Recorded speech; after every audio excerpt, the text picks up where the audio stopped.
Hey, today we're talking about meal prep. And no, I don't mean in the way of like, here's how to make 42 containers of broccoli and rice. I mean in a totally different way. This is actually going to be divided in two videos, and the topic comes from a subscriber. Yes, I do read the comments and I reply. So if there's anything you want me to talk about, reminder that you can leave it in the comments, and if it's something I think I can cover, I will definitely make a video about it. If we haven't met yet, my name is Isabel, and on this channel we talk all about embracing your weird in order to build a better brand, business, and life.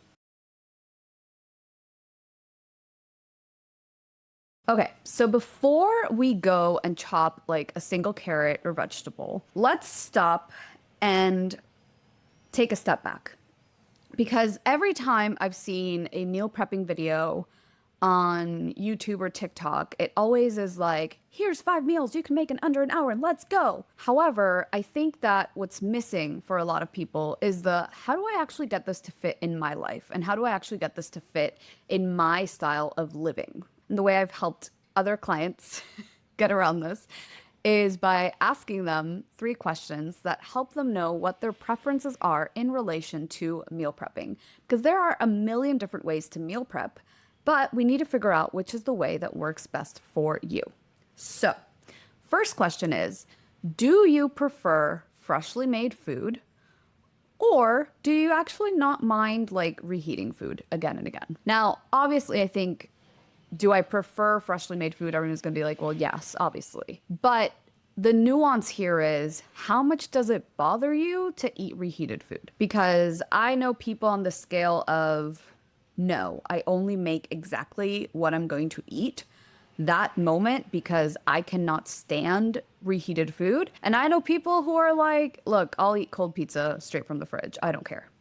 I don't even have to reheat it. So where are you on that scale? For me, there's things that I don't mind reheating that reheat well, like soups, but there's other things that they kind of lose their texture a little bit, and I'm a huge texture person, and so that kind of ruins the meal for me. So there's things that I'm willing to reheat, things that I'm not willing to reheat. But usually I land more on the like, I want a freshly baked or made or cooked meal than on the reheating is great side, if that makes sense. So that's the first question you need to ask yourself. And the reason is this is going to give us information on what you're going to meal prep, okay? The second question you need to ask yourself is, how bored do you get eating the same thing over and over and over and over again? Now, again, this is a scale. I know people who can eat the exact same meal for breakfast, lunch, and dinner for 2 years, and they don't care. It becomes kind of like a safe meal. It becomes like a cozy comfort meal type thing for them. And so they don't mind repeating again and again. However, I know that I land on the other end of the spectrum where I get bored really quickly by the same types of foods. So if I prep, let's say, chicken and broccoli with rice for the week, and that's all I have, and for Monday to Friday, that's the lunch I'm going to have, I know that by Wednesday, I'm going to be like, I don't want to see another broccoli, chicken, or rice in my life, right? So, again, this is a spectrum. Where do you fall on it? Now, why do we ask this question? Because this is going to give us information on what kind of batches or how big the batches of food we're going to make are going to be. And then the last thing we need to ask is, how much time and how often do you realistically want to meal prep? Notice I said want. I didn't say, what do you think is best? I didn't say, what is the most, perfect way for you? I said, what's your preference? Because again, spectrum, right? There are people who don't mind spending an hour every single day in their kitchen, and they don't mind cooking day to day because they love cooking. And then on the other end, there's people who don't want to step in a kitchen ever and would rather spend like a full weekend going like all in, cooking all the things, freezing all the things, and then not having to cook for a month or 2 or 6 months. I don't know how long they can do it, but spectrum. Range. So I actually enjoy cooking, so I don't mind spending some time in the kitchen. However, I don't like cooking every single day.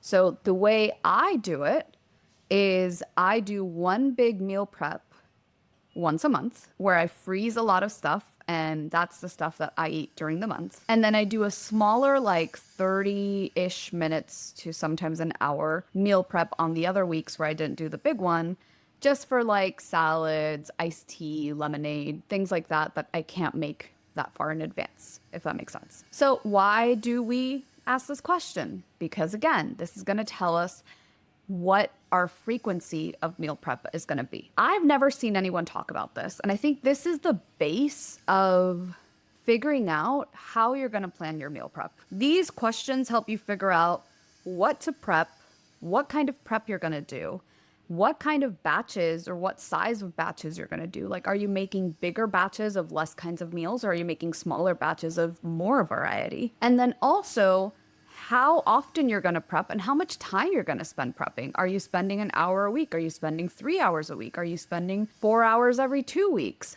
What are you doing with your time? And that's going to give you your ideal preference. Now, the reality check now needs to come in, right? Because while in my ideal world, I just have a personal chef that comes in and does it for me, and I don't actually need to spend any time doing it, that's not realistic for most humans. And so we need to figure out how close we can get to our ideal based on the resources that we have. And by resources, I mean money, I mean time, I mean help. Like, are you meal prepping by yourself? Are there members of your family that are helping you? I mean the tools that you have. Like, it's not the same thing if you only have a 2-burner stovetop than if you have a 6-burner stovetop, right? Because you can make more things at the same time. It's not the same thing if you only have a stovetop and an oven, or if you additional to that have an air fryer or a microwave or an Instant Pot or a slow cooker or a blender. Like,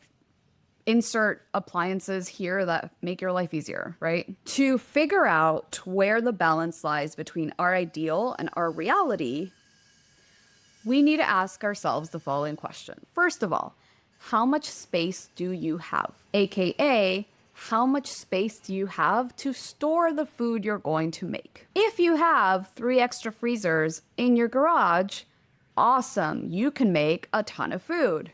If, like me, you only have your regular fridge, like I have a 1-door fridge and freezer, it's not huge, then there's a limit to how much food you can make, right? And even though I'm great at playing Tetris with my freezer, I also know that at some point I'm just not going to be able to fit more food in there. So, how much space do you have to store food? The last thing you want when you're trying to meal prep to save time and save money and also reduce food waste is to make so much food that you can't store it and you have to give it away to your neighbors or your friends or your family, or, you know, binge eat it all while watching a series. So, what does your space allow for? First question. The second question is, what tools do you have? So like I mentioned before, are you counting on a stovetop only? Or do you have a stovetop and an oven? Do you have a blender? Do you have a stand mixer? Do you have a Thermomix, that like huge thing that cooks by itself and does all the things by itself? What are the tools that you have at your disposal that you can use during your meal prep?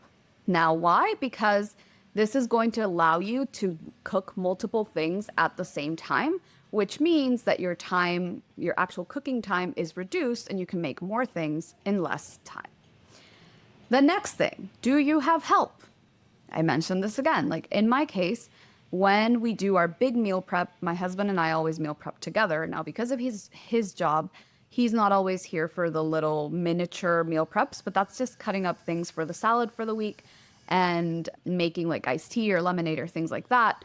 And so that's actually 30 to 60 minutes, like 30 minutes if we're both here, 60 minutes tops if like I'm here and I'm doing like really slow chopping, right? But I know he's not always here for those. But for the big meal prep, we always plan it on a day where he's here. So we're both doing everything together. That means that while I'm like making the first soups, he's cutting up vegetables or cutting up meat. While I'm, you know, packing things to put them in the freezer, he's doing the dishes. And so that cuts up a lot of our time, right? So Do you have older kids who can help you? Do you have a partner who can help you? Do you have friends that might want to get into meal prepping together and you can like come together and all of you do it and then divide the food afterwards? Do you have help? And then the other question is, how much time do you actually have? I have the privilege of being able to say, like, I can take one Sunday at the end of each month, right before the next month starts, and say, yep, I'm going to spend the entire day cooking. That might not be realistic for everyone, right?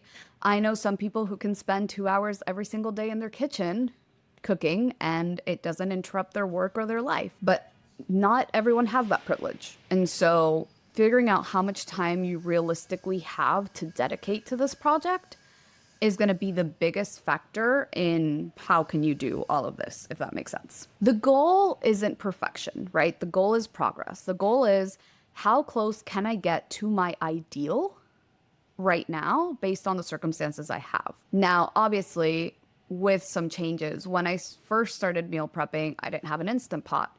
Later, I invested in one because I knew how much time it would cut away from my meal prep day. But that happens over time. Getting closer to your ideal happens over time. Right now, you just need to figure out where's your ideal and where you are, like how close you are to it, right?